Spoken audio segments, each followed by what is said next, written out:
एक सेंसिबिलिटी के साथ तो पैदा हुआ है। उस सेंसिबिलिटी को हर आदमी अपनी तरह से मांझता है, तेज करता है, और वो अपने उसमें रियाज में, उस कोशिश में, उस मुहिम में, उस जहद में वो अपना मीडियम चुन लेता है। मीडियम या स्किल वो सीखा जा सकता है, लेकिन सेंसिटिविटी या सेंसिबिलिटी नहीं सीखी जा सकती। वो आपको अपने अंदर तलाश करनी पड़ेगी।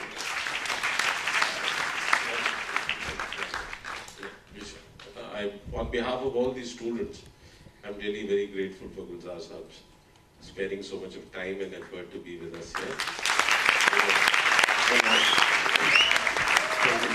And I'm sure this valuable sharing of his experience, thoughts, you should always note down as a really golden moment in your book, and go and write what Gulzar Sahab said. Don't waste it, because this is one of the golden moment of the 100 years of cinema at Wesley Woods. Okay, all the best. Thank you, Gulzar Sahab. Thank you so much, Gulzar sir and Sebastian. It was really great to know you all.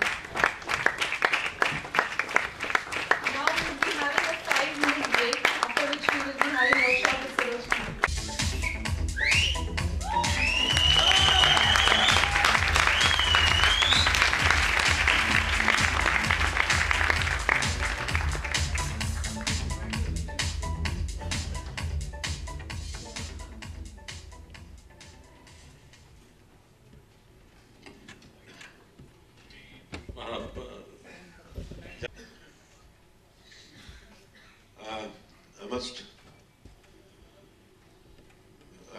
My words feel need to express my hearty thanks to Gulzar Sahab, his valuable time, his valuable thoughts, and his blessings to our institute and students.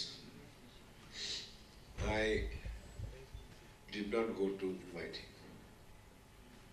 because I thought, how could I go? क्या बोलूँगा मैं? तो मैंने उनको एक message लिखा कि sir हम मना रहे हैं। तो इनका एक मैसेज आया, मैं आ रहा हूँ।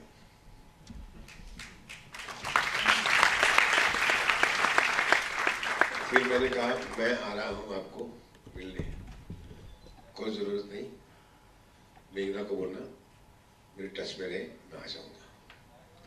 ये उदारता, ये विशालता, ये उसी में हो सकती है जिसने अपनी लाइफ को बहुत बड़ी पिक्चर में देखा हो। If you have seen life with a bigger picture, that's how you can react, act. And when you can, that's how you can write poetry or song or situation which expresses the human experience, which expresses the internal journey of a character in the drama of life. And I can tell you one thing, my experience, everybody has his favorite. But the more I grew, I got evolved, I tried to understand poetry more and more and more. Gulzar Sahab is not only poet, not only lyrics writer. He is a great director, great script writer. He has written movies which I cannot or we cannot think. He dared to write. Gulzar Sahab just writes what he wants to write. He does not care whether you like it or you don't like it. That's my experience. And when I see later on, I said, yeah, I like it. When I see later on, then I say, I love it. Then I say, Landa hai, and I say, I admire it and worship it. All good things, classical things, take their time to get recognition. Instant coffee, instant songs, instant item numbers can catch a fever overnight, but they die also with you overnight. I know you were clapping on each song, जो कि आज से 30 साल पहले लिखा था, 40 साल लिखा था, 20 साल पहले लिखा था। ये मैजिक तभी रह सकता है जब एक राइटर के दिल, उसकी आत्मा ईश्वर से जुड़ी हो, इंसान से जुड़ी हो, इंसान की भावनाओं से जुड़ी हो। And वही आदमी की जो शब्द है वो हमारे सभी के दिलों में छूते तो हैं ही, लेकिन हमको कुछ समझाते भी हैं। गुलजार साहब हमें कुछ समझाते भी हैं, खाली छूते ही नहीं। और आज मैं बहुत खुशनसीब हूँ विस्ली वुड्स की तरफ से, अपनी तरफ से, परिवार की तरफ से, आप सब स्टूडेंट्स की तरफ में। यू आर वेरी लकी कि he is with you and he has spent time. He has not said कि मैं आता हूँ, फोटो खिंचाता हूँ और चला जाता हूँ. He says I would like to spend my day with all these students.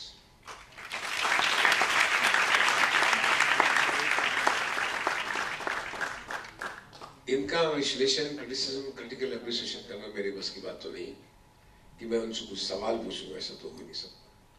As a विद्यार्थी, as a student of cinema, as a student of poetry, as a student of lyrics writing, I can maybe then I may ask something which inspires me at that moment, but I do not have any planned questions because I cannot think of it. So I would give this responsibility to Salim Bhai, who knows him very closely, and probably who can dare better than me to interact with him. But more than that, I would like you to interact with Gulzar Saab today. मुबारकबाद दूं। एक तो ये इस तरह का इतना बड़ा एक इंस्टीट्यूट जो कायम किया उन्होंने, और दूसरा ये कि to have this kind of students who are so attached with cinema, वो जो आपकी इन्वॉल्वमेंट है ना सिनेमा के साथ, वो नजर आती है बाहर 2 कॉरिडोर्स घूमने के बाद। बहुत खूबसूरत काम किया है। कितना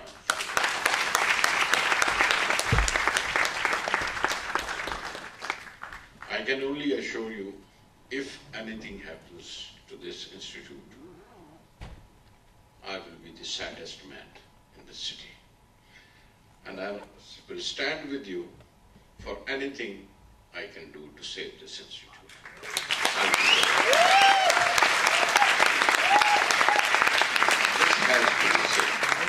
This has to be saved. And I mean it. And I've said it before. बाकी सिनेमा मुझसे बेहतर जानते हैं। मैं तो कई हिस्सों में घूमा हूँ, वो हलवाई की तरह मैदा बना लिया है तो कभी जलेबी बना ली, कभी बालूशाही बना ली, बहुत कुछ करता रहा। अब 2 मुश्किलों के बीच में आया हुआ है दिल। समझाऊं क्या जो मुझसे ज्यादा समझते हैं।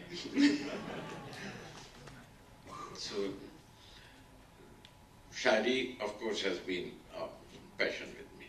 ये हर बात तो उसके लिए एक लय में झूम के कह देना बड़ा अच्छा लगता है, क्योंकि एक तो उससे जिंदगी में स्ट्रेस नहीं आता, और दूसरा जो स्ट्रेस आता है वो शेर कह लो तो बड़ा हल्का हो जाता है। और वो जिंदगी जीने का वो रस आने लगता है। हर एक गम निचोड़ के हर एक रस जिए, हर एक गम निचोड़ के हर एक रस जिए, हर 2 दिन की जिंदगी में हजारों बरस जिए। क्या बात है।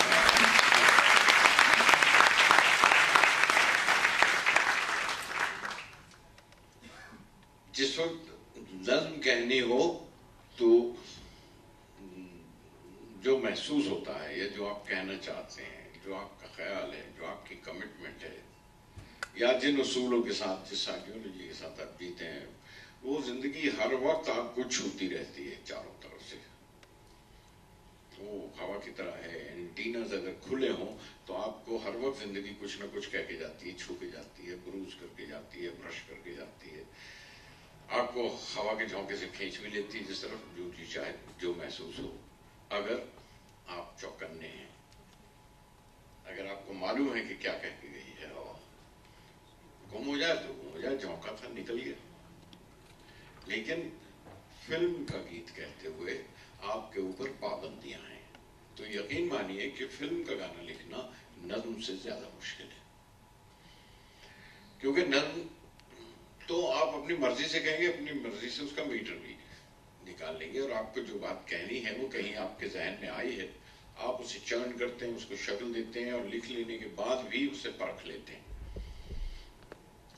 लेकिन गाना लिखने के लिए एक तो आपको पाबंदी है, चौहद्दा है आपके पास कि ये एक कहानी है, इसके बाहर तो ये गाना नहीं जाएगा। और इस कहानी में एक सिचुएशन है, एक कैरेक्टर है, वो दो भी हो सकते हैं डुएट के लिए, वरना एक कैरेक्टर कहिए या एक मुकाम है, एक किरदार है और एक सिचुएशन है उस कहानी के किसी एक मोड़ पर, और उस किरदार की, उस कैरेक्टर की एक जबान है। आप उस जबान से बाहर नहीं जा सकते। मतलब वो अगर भोजपुरी बोलता है तो मैं गाना गालिब की गजल तो नहीं दी जा सकती उसे, तो वो जिस जबान में बोलता है आपको उस जबान में गाना लिखना है। उस पर एक धुन आपको पकड़ा दी गई, इस मीटर से बाहर मत जाना, इस धुन पे लिख के दो। जी, दूसरी मुश्किल है जो सबसे ज्यादा बड़ी पाबंदी है। हालांकि उससे बड़ी पाबंदी डायरेक्टर और प्रोड्यूसर की भी हो जाती है, जिसकी वजह से मेरी सुभाष से झड़प होती थी गाना लिखते हुए वो अलग बात है। लेकिन एक डायरेक्टर के पास अपना एक मुद्दा, एक दृष्टिकोण, एक नजरिया है जिससे वो एक्सप्रेस करना चाहता है। उसके पास कुछ इमेजेस हैं और डायरेक्टर वो इमेजेस भी आपको बताता है कि भाई देखिए इस लोकेशन पे मैं कुछ इस तरह से इसे ट्रीट करना चाहता हूँ इस गाने को। विद ऑल दिस, ये सारी पाबंदियों के बीच में से अब आदमी दुबला पतला हो तो कसमसा के निकल जाए, वरना बड़ा मुश्किल है। खाली आदमी नहीं फंस जाता। तो इस वजह से मैं कुछ खुद को ठीक सेहतमंद रखता हूँ, क्योंकि ये इस तरह के बंदिशों से निकल के गाना कहना मेरा ख्याल है नज्म कहने से ज्यादा मुश्किल है, जो आपने फर्क पूछा मुझसे। बाकी ये जरूर है कि आपका नजरिया या कोई भी आर्टिस्ट, कोई भी फिल्म मेकर, आप सब में है, कोई पेंटर हो, कोई म्यूजिशियन हो, कोई कैमरामैन हो, फिल्म मेकर हो, शायर हो, उसकी अपनी शख्सियत अपने काम में जरूर झलकती है। वो उससे खाली कभी नहीं होगी। वो नजरिया कहीं ना कहीं आपके एक्सप्रेशन में शामिल है, आपकी चॉइस ऑफ वर्ड में शामिल है, आपके बात कहने के ढंग में शामिल है। इसलिए वो एक पांचवा मोहरा कहिए या सातवां रंग कहिए या आठवां पत्थर कहिए, वो उसमें जरूर शामिल होता है और उससे पहचान मिलती है कि ये साहिब साहब ने कहा होगा, ये शैलेंद्र साहब का है, ये उनका स्टाइल है। तो उससे वो जो उसमें उसी मीटर में, उसी सिचुएशन में गाना कहते हुए दो शायर किस तरह से अलग अलग कहते हैं, वो उससे पता चलता है कि इनकी चॉइस ऑफ वर्ड्स क्या है। मेरा ख्याल है काफी कह लिया इस बार। नहीं, आपका एक मुझे वाकया याद है, वो जो एक गीत का जन्म, जब आपने पहला गाना जो अभी सबसे देखा, मोरा गोरा अंग ले ले, उसकी भी एक मुश्किल थी। मैं चाहता हूँ if you can share with the students. जी हाँ, मैं पहला गाना, और सोचिए कि मुझे सिचुएशन समझाई गई। बंदनी अगर आपने देखी है, और ये गाना जो आपने नूतन जी पर फिल्माया गया जो अभी सामने है, मेरे सामने देव हुसैन असिस्टेंट थे विमलदा के, विमल रॉय, और रघुनाथ झलानी जिन्हें हम सरन बुलाते थे, उनका पूरा नाम रघुनाथ सरन झलानी था। ये दोनों मुझे ले गए थे और मुझे धकेला था शैलेंद्र ने कि जाओ गाना लिखो, क्योंकि मैं फिल्मों में नहीं आना चाहता था, गाने नहीं लिखना चाहता था। बहरहाल वो अलग एक कहानी कैसे आया। तो मैं अब सामने मेरे विमलदा बैठे हों और सचिन देव बर्मन बैठे हों, तो बताइए मेरी कोई आवाज तो निकल नहीं सकती। मैं उनकी आवाज सुन रहा था और वो डिस्कस कर रहे थे सिचुएशन। पता नहीं आज ये सवाल आखिर में पूछूंगा कि क्या सिचुएशंस पर आज गाने इस तरह से डिस्कस होते हैं या नहीं होते, वो आज के फिल्मकारों से पूछूंगा, या करते हैं तो क्या डिस्कस करते हैं। उसमें कहानी में उस सिचुएशन मुझे समझाई जा रही थी कि कल्याणी जो नूतन जी का कैरेक्टर है, वो बाप से वैष्णव कविता सुना करती है, और वो एक शाम अशोक कुमार जी का जो रोल है, विकास नाम है उस कैरेक्टर का, कि विकास से प्यार करती है, और उसने बाहर के वो जहां नजरबंद है जेल में उन्हें देखा है, मिली है, झांका है, और वो उनके लिए उन्हें मिलना चाहती है और वो गुनगुना रही है। और पहला ऑब्जेक्शन डायरेक्टर से आता है कि वो बाप के सामने गाएगी नहीं। ये पहला ऑब्जेक्शन। तो आपने गाने की सिचुएशन क्यों बनाई? हाँ, सचिन दा का कहना यह है कि देखो दादा, ये लड़की घर के अंदर नहीं गाएगी, इसको घर के बाहर भेजो, बाप के सामने नहीं होगा, इसको घर के बाहर। नहीं दादा, ऐसा कैरेक्टर घर के बाहर जाके गा नहीं सकता। गांव में गाती हुई या लड़की, ये ठीक नहीं है, ये कैरेक्टर के साथ नहीं जाता। और सचिन दा का कहना यह है कि अगर बाहर नहीं जाएगा तो घर में क्या गाना, उधर घर के अंदर होगा, घुट जाएगा गाना। हम तो बाहर का म्यूजिक भी बना लिया, तो बाहर जाना पड़ेगा उसको, तो आपको भेजना पड़ेगा। अब ये दो बुजुर्ग और बड़े फिल्म मेकर और म्यूजिक डायरेक्टर के साथ बैठे हुए, ये सिचुएशन मुझे समझाई जा रही है, बताई जा रही है, और दोनों में जिद होती है। तो मैंने कहा कि वैष्णव कविता जो सुना करती है ये बाप से, तो वो गा क्यों नहीं सकती उसके सामने? बाप के सामने गाना कैसे गाएगी? और बेबला का कहना कि वो घर के बाहर नहीं गा सकती, और इनका कहना घर के बाहर नहीं जाएगी। ये सिचुएशन बताइए, आपको समझ में आती है कि क्या करेंगे आप? और इस सिचुएशन में फिर उन्होंने गाने की धुन जो उन्होंने बनाई थी थोड़ी सी वो बताई।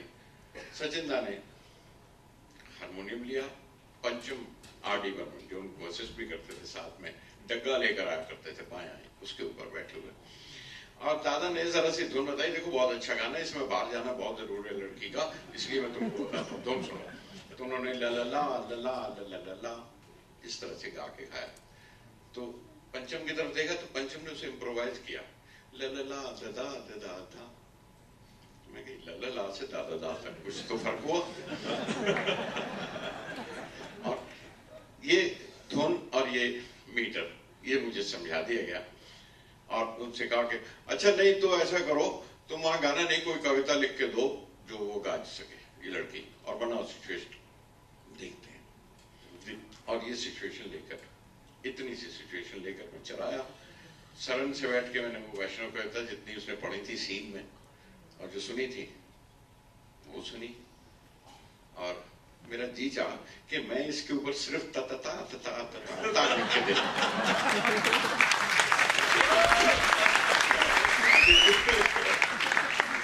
और क्या किया जा सकता है उसमें से? बस सिचुएशन में कि वो जा नहीं सकती, गांव के बाहर जाते हुए कोई देख न ले, और चांदी रात है और चांद देख रहा है। एक ख्याल जरूर आया कि ये चांद अगर मुंह मोड़ ले थोड़ी देर तो मैं निकल जाऊं उनसे मिलने। तो ये ख्याल आया शैलेंद्र की लाइन का, दम भर को जो तुम मुंह मोड़े मैं उनसे प्यार करना। जी, बहुत खूबसूरत अंदाज था शैलेंद्र जी का, और वही थे मुझे धकेलने वाले यहाँ। तो बहरहाल उससे इमेज एक जहन में आई, तो है राहुल आगे बैरी मुस्काए थी जलाएंगे। तो ये एक एक्सप्रेशन वहां से, एक लाज रोके पैया, एक मोह खींचे पैया, इस तरह के एक्सप्रेशन जहन में आए। By the time I finish it, उसको खत्म करते करते मैं दादा के पास गया कि दादा ये कुछ ऐसा लगता है कि बाहर अगर जाएगी तो ये तो चांद की तरफ देख के कहेगी मेरा गोरा रंग ले ले, वही शाम रंग दे दे, मुझे काला बना दे। जी, तो इस तरह से उस गाने को फिर इलेबोरेट किया, डिस्कस किया, और बहरहाल ये गाना